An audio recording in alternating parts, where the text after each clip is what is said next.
So, Kim, thank you so much for stopping what you're doing and taking time to hang out with us. How are you this evening? I'm doing well, and I'm glad for the chance to be with you. Yeah, it should be fun. So, maybe we should just start off by you telling us a little bit about yourself. I know you're the executive director of Christians in the Visual Arts, or as most people call it, CIVA. Why Right? don't you tell the reader about the organization for those that don't know what it is? Yeah, sure. What I could say a bit about my background, which connects to what I do right now. So I'm an artist and a writer. I have a Bachelor of Fine Arts and a Master of Fine Arts in painting and drawing. I taught art in a Catholic boys' high school for a couple of years, even though I'm not Catholic by background. And then for 30 years, I served in a variety of roles and positions with a campus ministry called InterVarsity Christian Fellowship. So I left that organization about 8 years ago to become the executive director of Christians in the Visual Arts. So that's the background. For me personally, the background on the organization is that it was birthed in 1979 by a gentleman named Eugene Peterson. He and a small group of others. Gene was the founder of the art department at Bethel University in St. Paul, Minnesota. He was a ceramicist, a painter, a theologian, and an evangelist. A very dynamic man. And he gathered a group of like-minded people together, not just from evangelical traditions, but from Lutheran, Catholic, Reformed traditions, together to address a problem that they all sensed. And it was basically this, that if one was serious about her faith and serious about her art, then often she found herself in a church that appreciated her faith but not her art, or in the art world that appreciated the art but not the faith. In fact, most of those communities were sort of bewildered by the fact that anyone would want to be deeply committed in a personal way to those two things together. And of course, that's largely what I wrote about in my book. So a conference was formed, and a group of volunteers formed a board, and actually started in 1977, but we became an official organization in 1979. So that's the backstory. I would say that our original purpose hasn't changed much, which was really threefold, or is threefold, which is to serve artists and their creative calling, see their calling as a holy vocation, serve the church, and then engage the culture, especially the art world. So those are the three things that we're still largely committed to. That's awesome. And I'm a member of the organization as well, and I'm the curator at our church. We're about to get a second traveling exhibit from you. The come to the table, and I'm really excited about that. I was the co-curator on that. It's a lovely show. It might be one of our best traveling shows. So. It's been going for a while now, so. Yeah. So, enough of that. On to your new book, The Faithful Artist, A Vision for Evangelicalism and the Arts. Right. You cover the dynamic relationship and the history of the evangelical church and the art community.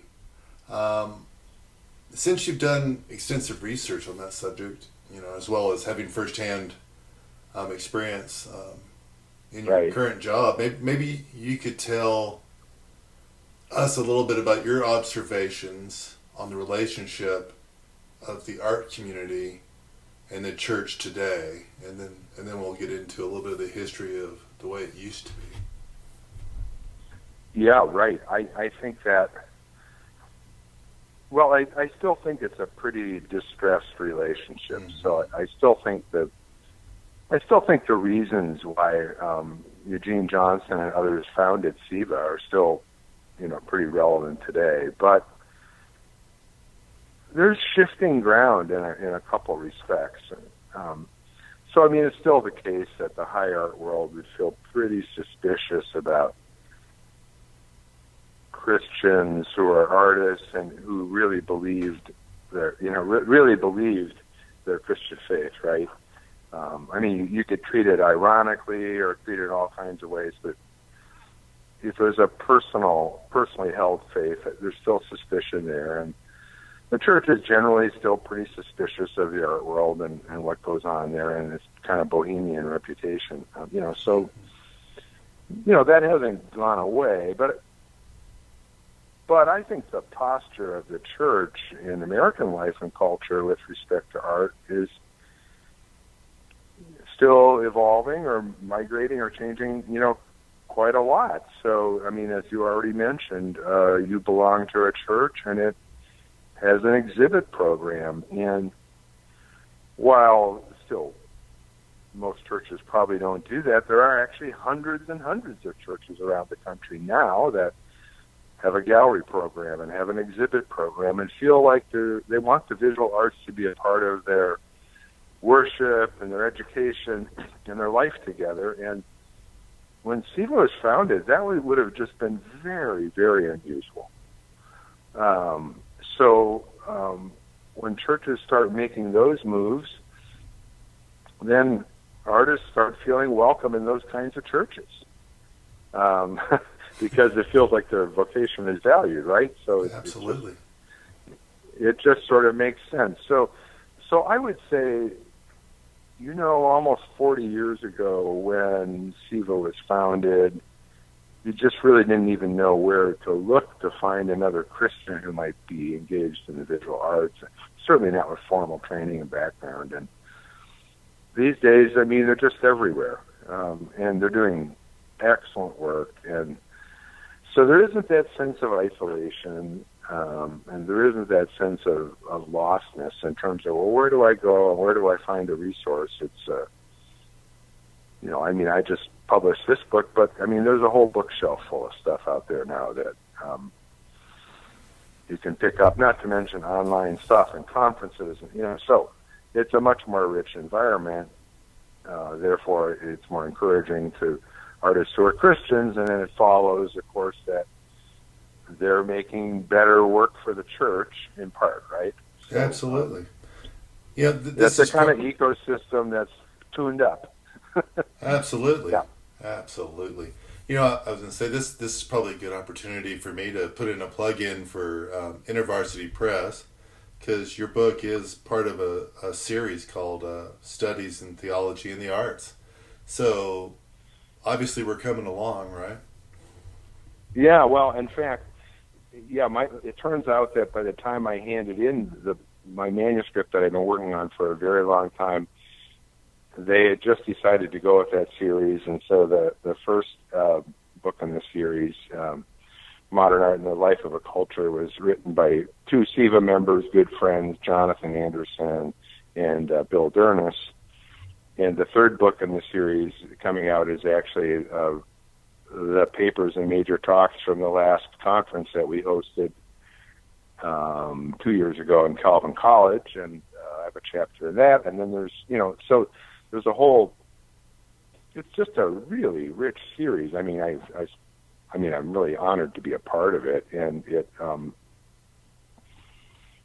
I think it's a pretty big deal, and I'm just so pleased that InterVarsity Press decided to take it on. And David McNutt is the series editor and member of our organization, and just really has passion for this. So it's it's wonderful. I don't think there's been anything quite like this before, really. I mean, certainly there are Catholic presses and presses like Erdman's and others Baker, who have published some really fine books on the arts, but not maybe a series quite like this. Yeah, they've got 2 or 3 series, and they're really getting focused. But this one is a great one. So back to your book. You get into a little bit of your history. You grew up in an evangelical family, and you decided to be an artist, and that was not necessarily what they originally thought you would want to be. But you mentioned you had three primary barriers, and I thought that those were really interesting. So maybe you could elaborate on this. And I guess the barriers you said you had were first not having a mentor, which is kind of like what you've been discussing. Is who are you going to relate to, and you're in the church, and at the same time you want to be an artist. What the church regarded or disregarded the visual arts. And third, that the art world wasn't particularly keen on religious beliefs. So maybe you could talk a little bit about that, and maybe even throw in some advice for the up-and-coming artist. Sure, yeah. Well, I did grow up in an evangelical home, and I suppose, in my early days, I grew up in a church that would have been described as fundamentalist. When I talk about my evangelical background, though, I need to be absolutely clear from the beginning and say my parents were always an encouragement to me with respect to pursuing the arts. Especially when I decided, I studied at the University of Wisconsin-Eau Claire and then did MFA at a small art school called Cranbrook Academy of Art, Bloomfield Hills, Michigan. Both secular schools, and when I was in that space between BFA and MFA, and was accepted to several MFA programs, and was talking with my dad about what I should do, and he just without reservation encouraged me just to press on because I loved art, and he thought I should pursue what I loved. So there was family support, not resistance, but probably in the broader evangelical community, there was a sense, well, why would someone who could be a pastor or a missionary or do all these other things for God go off and do something so worldly? And it was difficult to figure out how to respond to that sort of thing. It wasn't often spoken loudly, but it was just sort of implicit in the conversation that here are all kinds of things that people could do with their lives, and being a visual artist would probably be just about near the bottom. And so why would a gifted, capable person choose something like that? To be part of the world and not be part of the church. So, that dichotomy loomed pretty large. As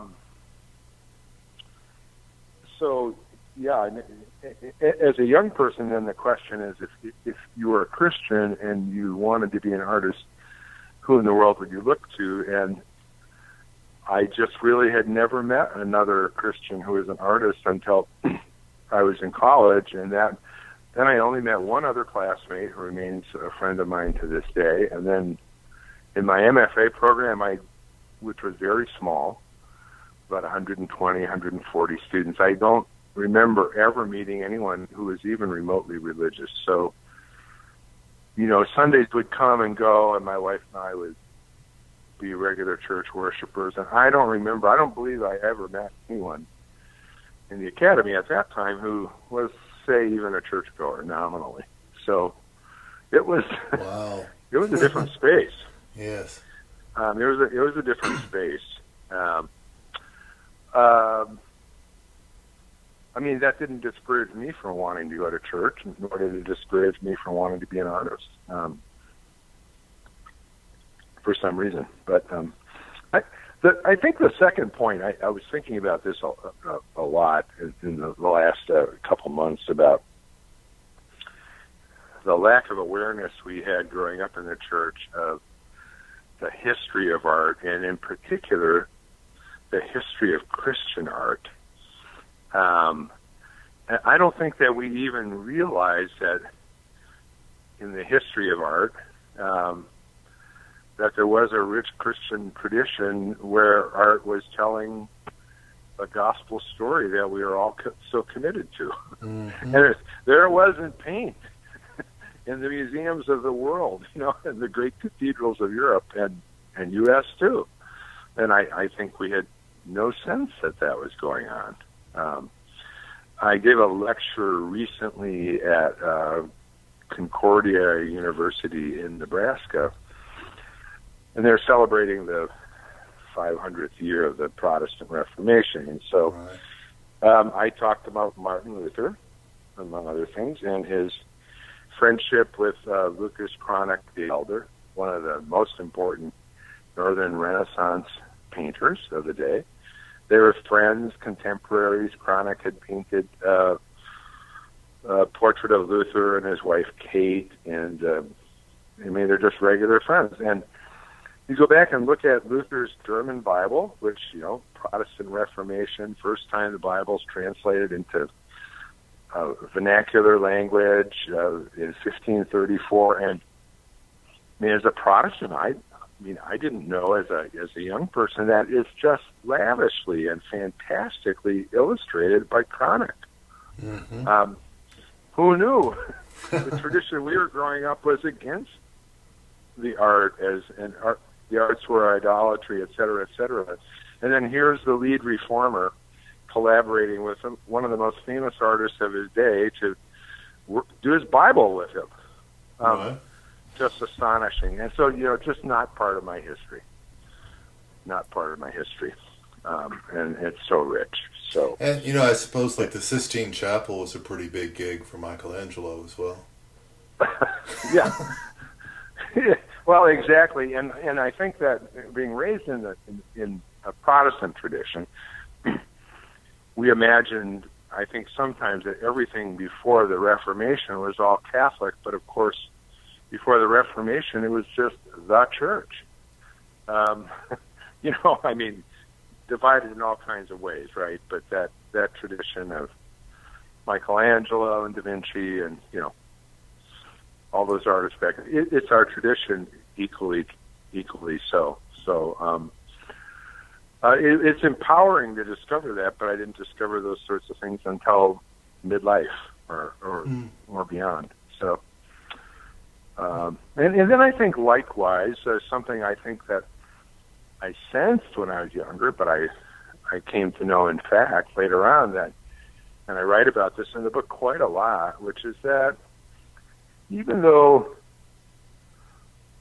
modernism in particular was really quite hostile to Orthodox Christian faith, it was deeply fascinated with the spiritual, mm-hmm. and continues to be fascinated by or with the spiritual. So that kind of sense of the mystery of the spirit, or the larger questions about meaning of life and things transcendent, it wasn't equally present in all the artists, but it was just there. It seems to me, if you really study Jackson Pollock painting, I don't know, it just seems to me there's that desire to encounter something transcendent. It just feels like it's reaching for that, in my opinion. So I don't think that was something I realized either till later. So,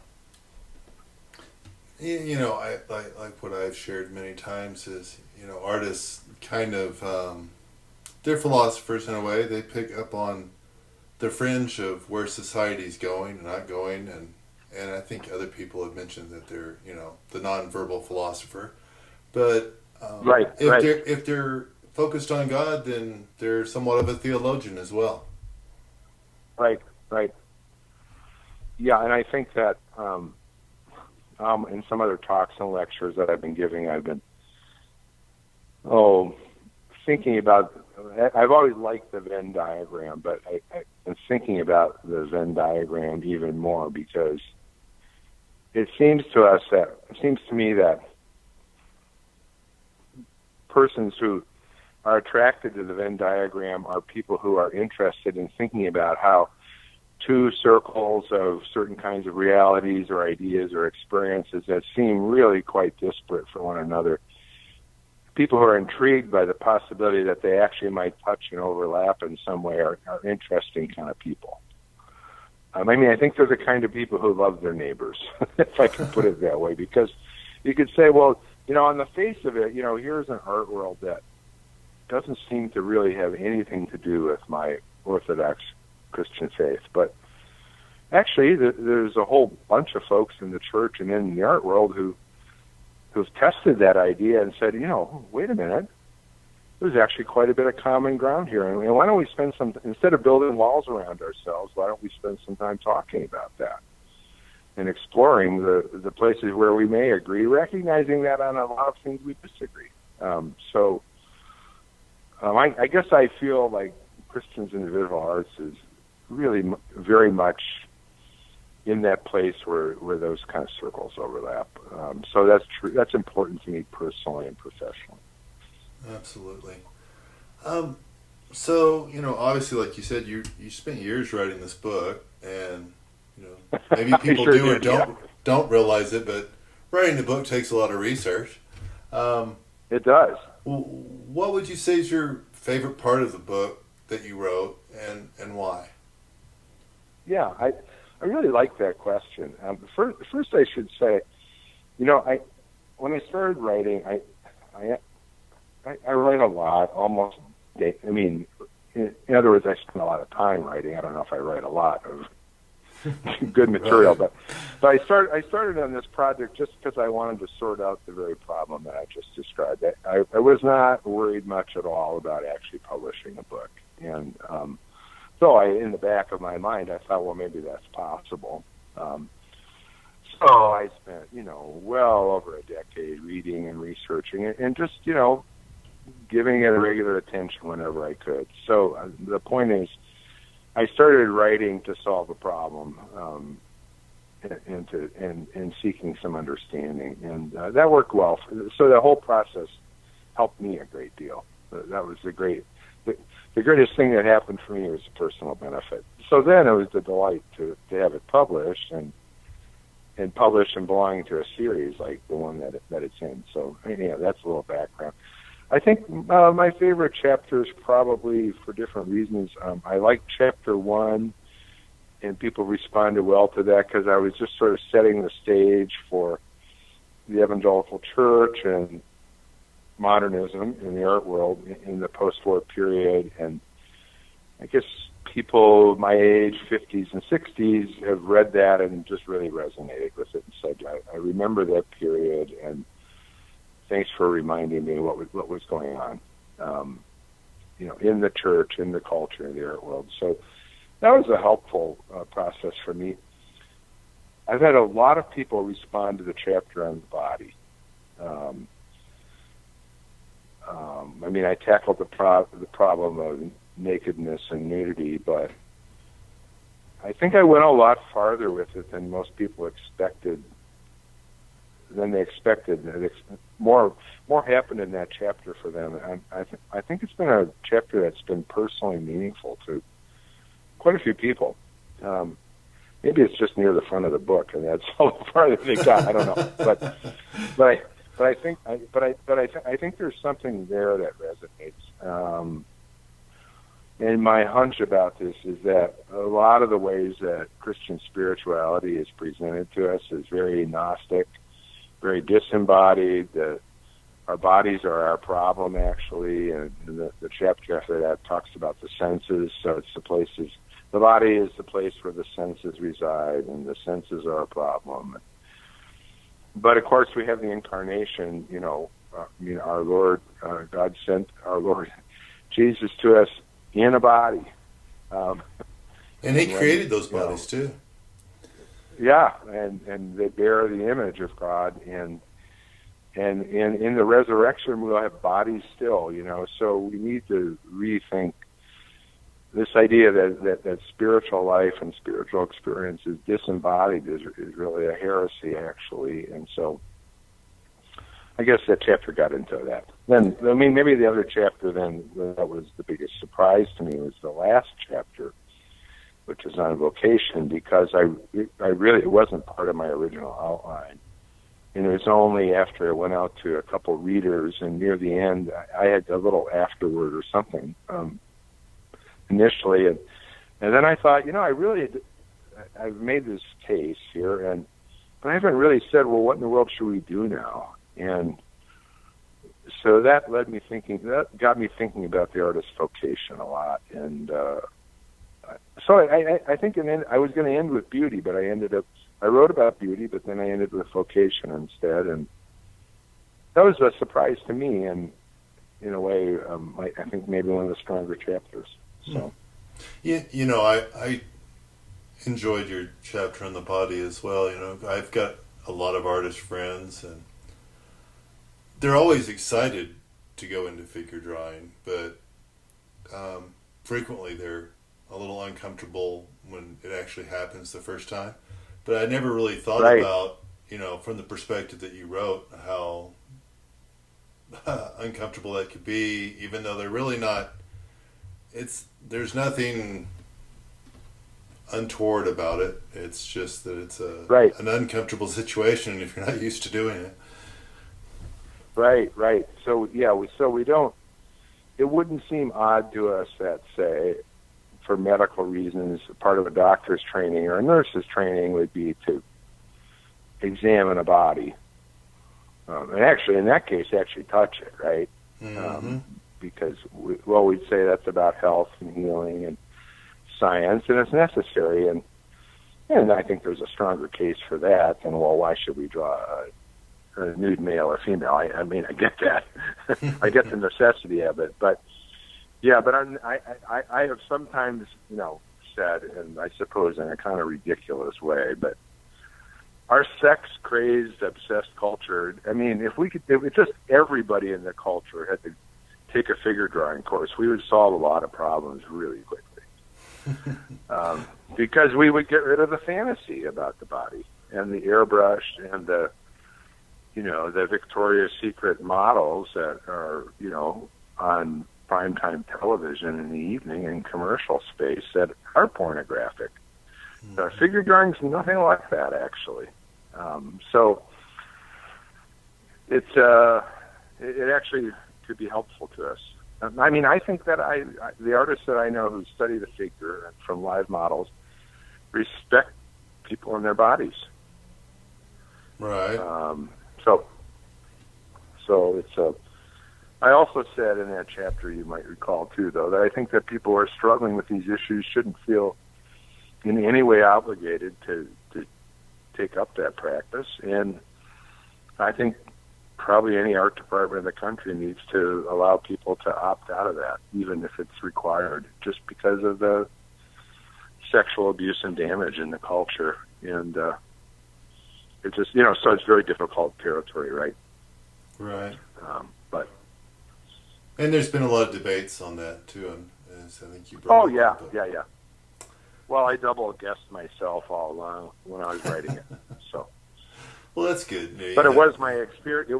It was my experience in undergrad and graduate school to take figure drawing courses. So, and I never said much about that to the people I worshiped with on Sunday. I'm sure. But I remember showing my drawings to my mother and my father. And they were comfortable with it? And my mother was a nurse. Yeah. So she saw bodies before. Yeah, absolutely. I don't think she asked if we could hang them on the walls of the house, but you know. Right. But you know, she understood it clinically. Absolutely. Yeah, you're drawing the details. You know, so we're coming up towards the end of the interview. Is there anything you'd like to just leave the audience with to think about? Well, I was thinking a question you put to me, you know, that in the email to me was, you know, what thoughts would I like to leave with the reader? Mm-hmm. And I thought, you know, now that I've published a book, I've published articles and essays before, but now that I've published a book, I'm just grateful that there's some group of people out there that we dare to call readers. I mean, I guess I have found one of the most encouraging things about publishing a book, and it just happened this week on the phone with a friend. She's an art historian, and we were talking about something else, and she said, by the way, I'm reading your book with pen and pencil in hand. And I'm really enjoying it. And I just thought, I'm so grateful that there are people who still believe in reading.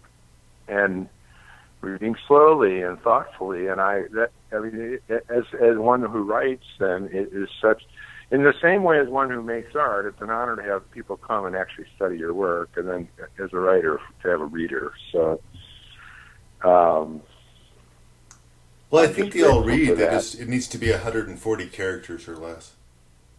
Well, see, this is the thing. That's the thing, isn't it? And that's exactly right. But to take in a thought whole and sort of study it and consider it and test it. So I'm grateful that there are still people out there who call themselves readers. They're probably the same ones that enjoy art, because you have to take it in. You can't just walk by it.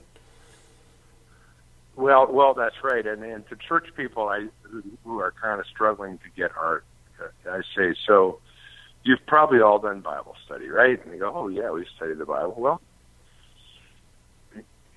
how many times have you gone back to a text that you've looked at or heard before or heard it preached on Sunday and seen something brand new you'd never saw there before?